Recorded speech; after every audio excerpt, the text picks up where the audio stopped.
भोजन ही हमारे जीवन का मूलाधार है।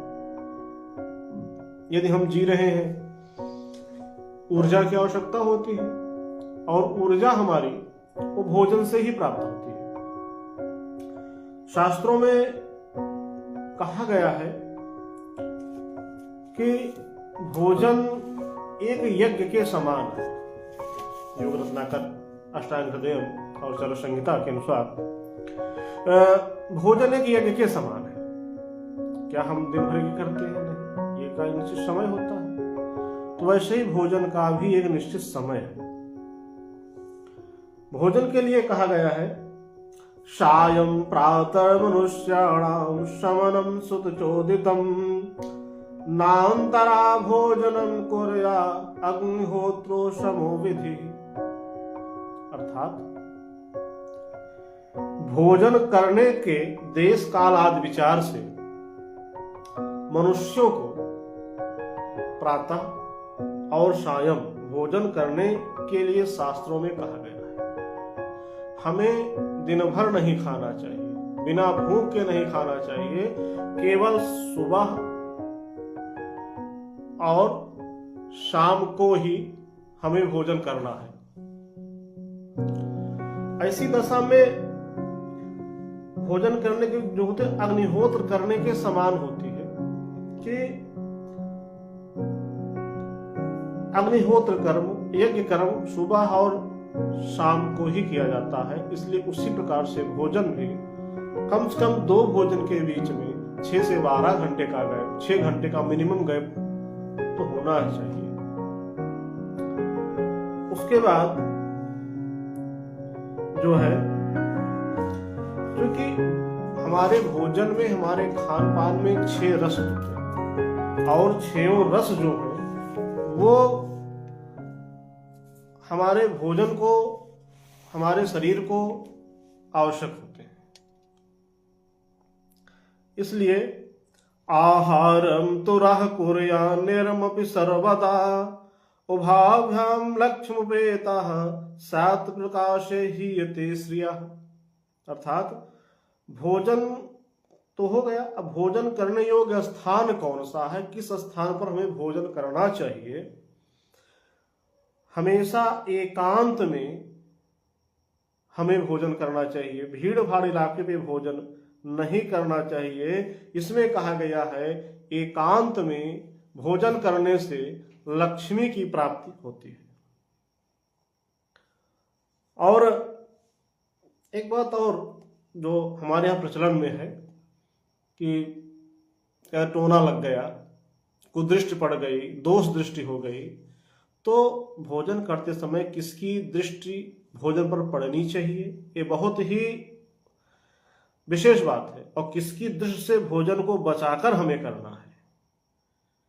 देखिए, पूरा संसार किरणमय है, तो किसकी दृष्टि हमें भोजन पर पड़े, हमारे भोजन पर किसकी दृष्टि ना पड़े।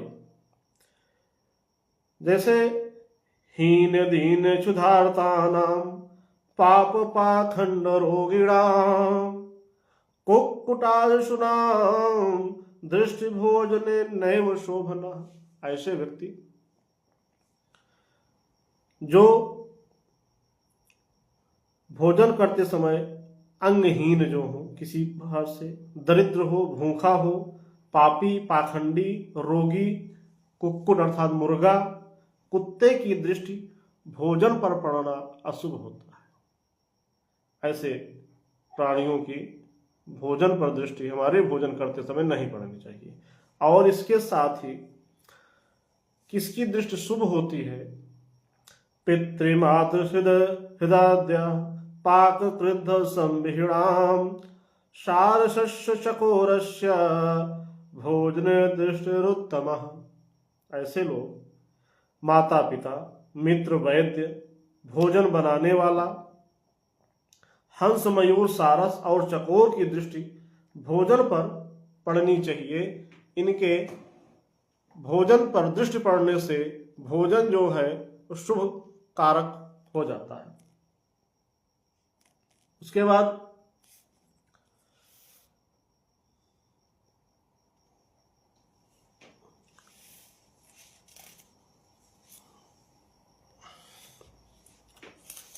हम तो ये जान गए कि भोजन पे किसकी दृष्टि पड़नी चाहिए, किसकी नहीं पड़नी चाहिए। आगे भोजन पात्र के विषय में संक्षिप्त थोड़ा बात चर्चा करेंगे कि भोजन का पात्र कैसा हो हमारा। उसमें शैलजे मृण्मये पात्रे भोजनम श्री निवारणम दारद्वय विशेषणम रुचितम श्लेष्मकृत तथा।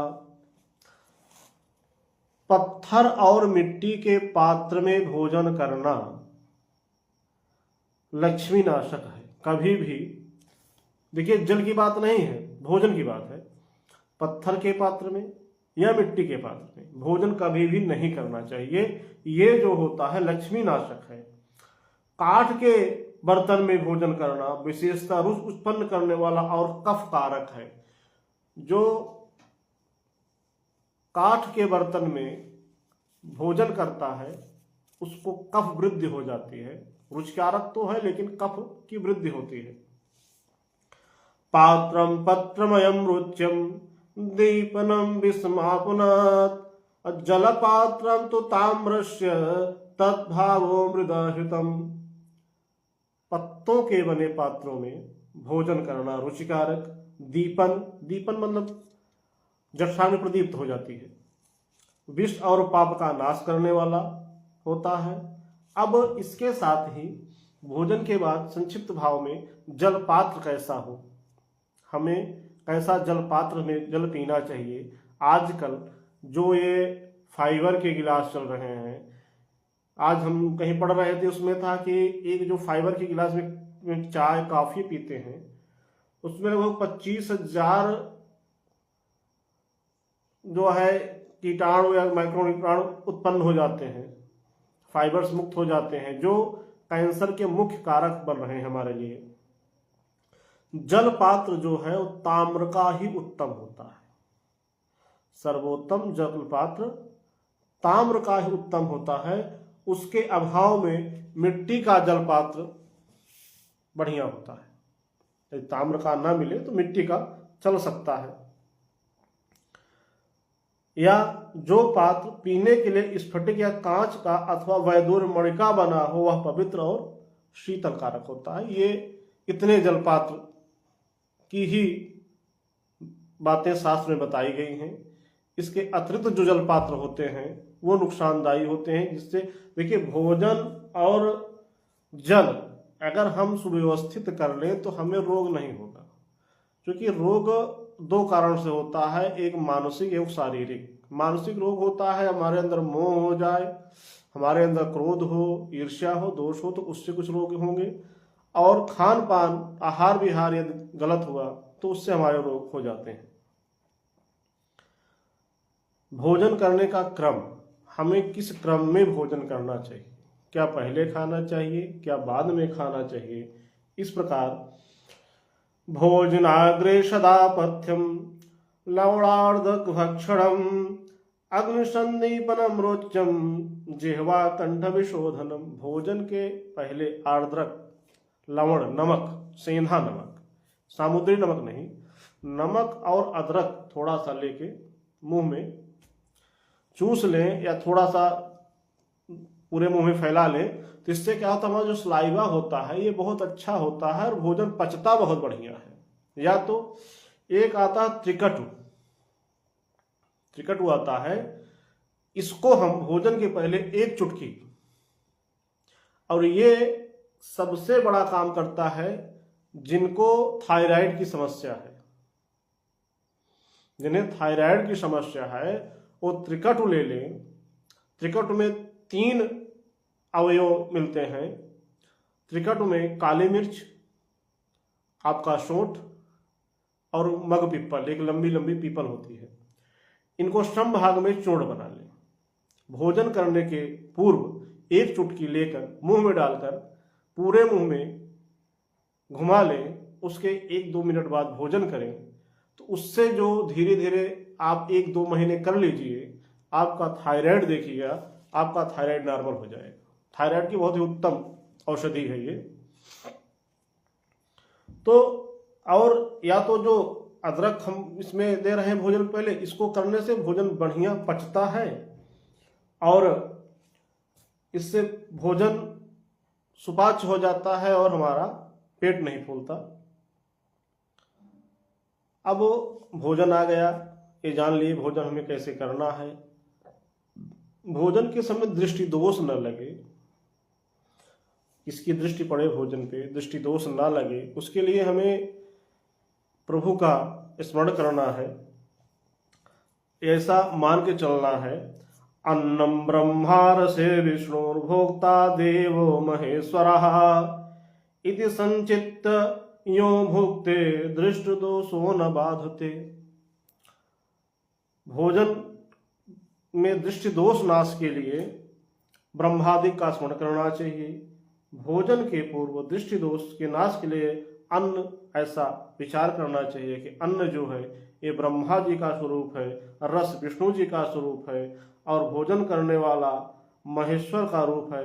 ऐसा विचार कर जो भोजन करता है उसे अन्न का दृष्टि दोष नहीं लगता। उसके बाद अंजनी गर्भ संभूतम कुमारम ब्रह्मचारिणम दृष्टि दोष विनाशाय हनुमंतम स्मराम्यहम्। अर्थात और भी कहा है, दृष्टि दोष की इसी शांति के लिए अंजनी के गर्भ से उत्पन्न पवन कुमार ब्रह्मचारी हनुमान जी को दृष्टि दोष करने के लिए मैं स्मरण करता हूँ, आप हमारा कल्याण करें। अब जो क्रम आया, ये तो व्यवस्थाएं हो गई। अब जो भोजन करने का क्रम आ रहा है, किस क्रम में किया जाए, उस हिसाब से अस्नीयात्मना भूत्वा पूर्वं तु मधुरम रसम मध्ये अम्ल लवणम पश्चात कटु तिक्त कषायकान। सर्वप्रथम मधुर रस से शुरू करना चाहिए, लेकिन आजकल हम देखते हैं क्या रसगुल्ला सबसे अंत में मिलता है, खाते हैं हम लोग। खाइए, उठिए, कोई बात, लेकिन सर्वप्रथम मधुर रस से हमें भोजन शुरू करना चाहिए तन्मय होकर। उसके बाद मध्य में अम्ल, बीच में खट्टा पदार्थ, जो खट्टे हो उन्हें बीच में लेना चाहिए, और नमकीन जो है लवण रस युक्त पदार्थ का भोजन करना है उसके बाद करना चाहिए। उसके बाद फलान्यादो सुमिष्णि या दामृदीन बुद्धिमान बिना मोच फलम तद्वा अर्धदीयाच करकटी। एक खास बात, जो बुद्धिमान होते हैं, जानकार होते हैं, वो अनार आदि फलों को भोजन के आदि में पहले खाते हैं, लेकिन फलों में केला और ककड़ी को छोड़कर केला और ककड़ी आदि में न खावे। हम भोजन करने से पहले केला और ककड़ी को कभी न खाएं, और आजकल यही ज़्यादा मिलती है, खीरा ककड़ी सलाद में मिलती है। और अब तो कुछ लोग जानकार इस तरह बताते हैं कि भैया भोजन करने से पहले सलाद खा लो उसके बाद भोजन। ये बहुत नुकसान करता है, आपको अजीर्णता की शिकायत करेगा, धीरे धीरे लीवर फैटी कर देगा, अब आगे परेशानी होगी। तो उसके पहले नहीं खाना चाहिए। ककड़ी तो भोजन के कुछ देर बाद, खीरा तो बहुत देर बाद, चूंकि देखिए जल होता है वो अजीर्णता बढ़ाता है, खीरा बाद में खाना चाहिए। इस प्रकार उसके बाद भोजन के बाद में मृणाल कमल की नाल का हो भोजन, विषाण का हो, शालूक कंद और ऊख प्रभृत पदार्थ पहले ही खाना चाहिए। भोजन करने के बाद इन्हें कभी भी नहीं खाना चाहिए। और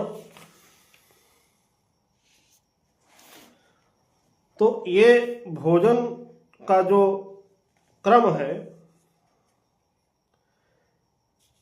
इस प्रकार से जब हम भोजन करते हैं तो हमारा भोजन जो है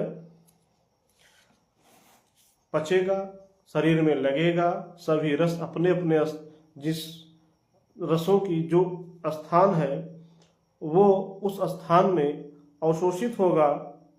और एक बात और आती है, भोजन कब कब करें। पहली बात इसमें इसका एक आता है विषमासन के लक्षण। विषमासन का अर्थ होता है बहुस्तो काम काले वा ज्ञेयम तद्विषमासनम आलस्य गौरवाटो पर शब्दांश कुरुते गदान हीन मात्रम तनोकार्ष्यम करोति चाबलक्षयम्, अधिक भोजन करना, जितनी भूख है उससे अधिक भोजन करना, कम भोजन करना, कभी असमय में भोजन करना विषमासन कहलाता है। अनियंत्रित जो व्यवस्था है, इसके दोष क्या होता है? अधिक भोजन करने से आलस्य होता है, शरीर का भारी होना, पेट में गुड़गुड़ गुड़गुड़ शब्द होते हैं और अवसन्नता होना, यह सब होता है। अत्यंत कम भोजन करने से शरीर दुर्बल होता है और बल का नाश हो जाता है।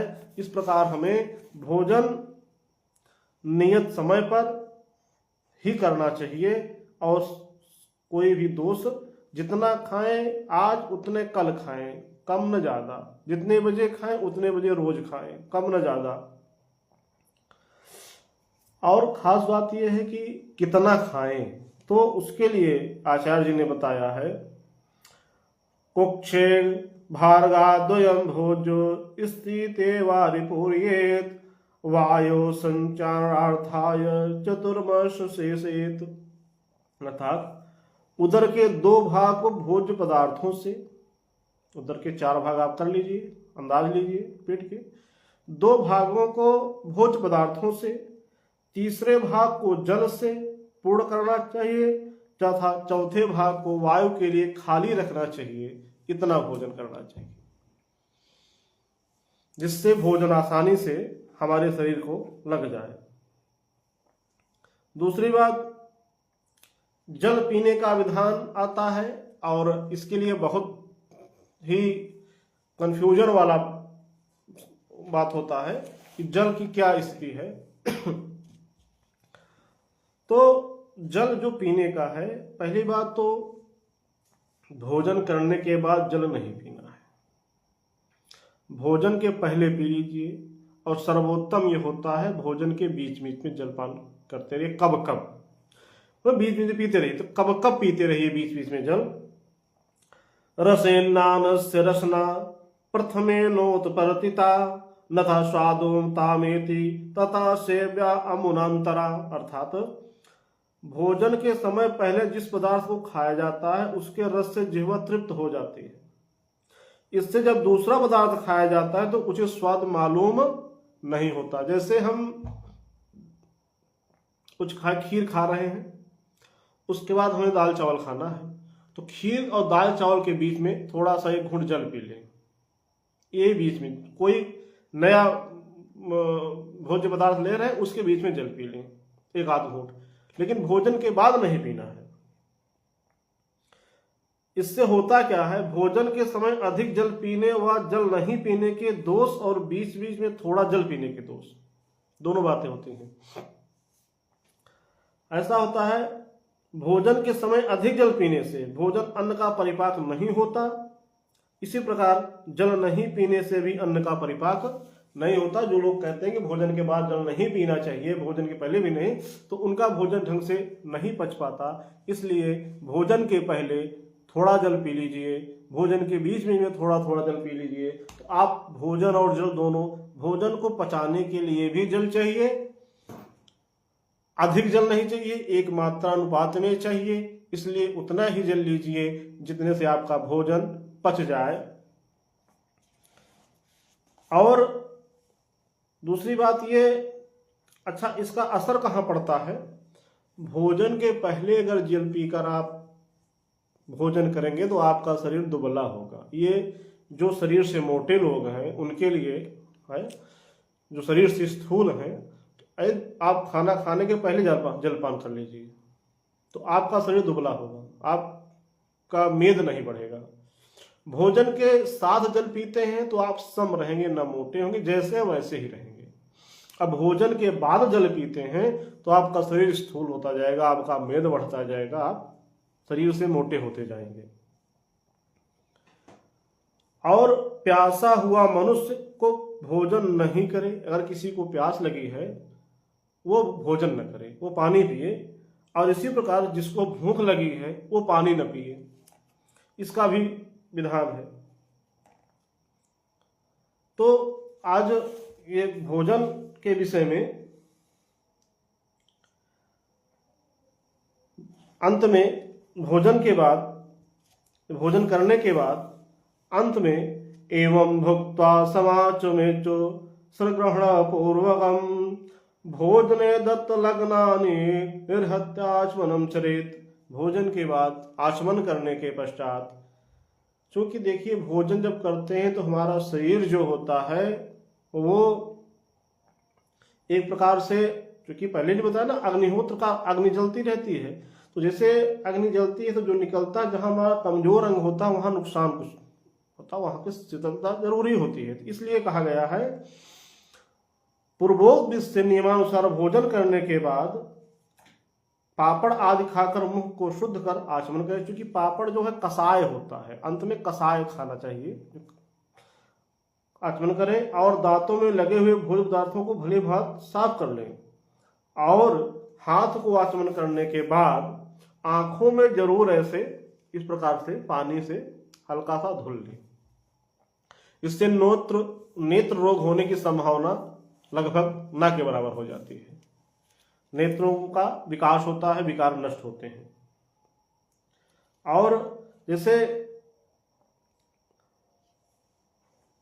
एक है कि भोजन की जो विस्तृत विधि है, आदोषुपाज भक्तम सकथितम नृतम पायसम वायथम रम्यम पक्वानां मध्ये मध्ये बहुविध फललम व्यंजनात् भोज्ये अन्ते दुग्धम सिताढ्यम श्रितमतुल रसम सान्नात्यमिष्टम दध्यानम बुधेक्षम परिकलत्मिनम तेसरीत्या विधात्यम। अर्थात भोजन की जो विस्तृत विधि बताए, पहले घी मिला हुआ दाल भात रोटी कढ़ी आदि का भोजन करना चाहिए, अथवा सुंदर बना हुआ खीर, मीठा पहले खा के उसके बाद इन सब को खाइए। मध्य में पकवान पूरी आदि, जो पूरी वगैरह को बीच में रखिए और अनेक प्रकार के शाक आदि तरकारी आदि का भक्षण करें उसके क्रम में। अंत में लास्ट में मिश्री से औटाया हुआ दूध, यदि आप शुगर के मरीज नहीं है या कोई व्यतिक्रम नहीं तो आप लीजिए।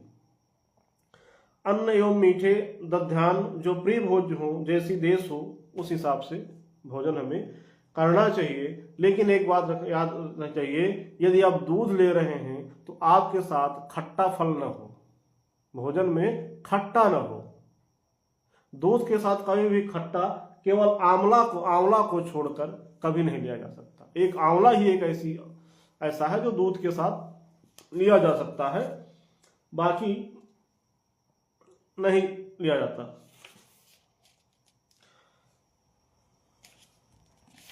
तो ये कुछ लोगों को भोजन के बाद कफ बढ़ जाता है, गले में खराश आ जाती है, थोड़ा बहुत खांसी आ जाती है। क्योंकि देखिए एक क्रम है, कफ बढ़ेगा, वात बढ़ेगा, पित्त बढ़ेगा जब आप भोजन करेंगे। उसके लिए आप तांबूल का सेवन कर लीजिए थोड़ा बहुत, और तो उससे आपका कफ शांत हो जाता है। अब आज का भोजन का सत्र यहीं समाप्त करते हैं। और उस दिन तिवारी जी ने स्वप्न के विषय में पूछा था, तो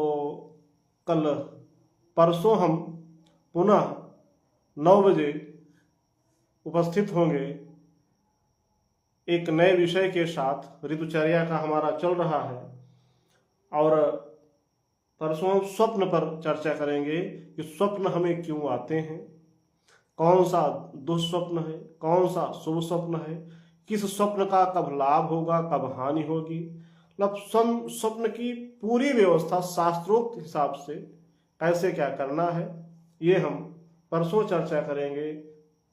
आप लोग जो भी हमारे साथ आप सब जुड़े हैं, आप सबका हार्दिक धन्यवाद और शुभ रात्रि। जय श्री राम।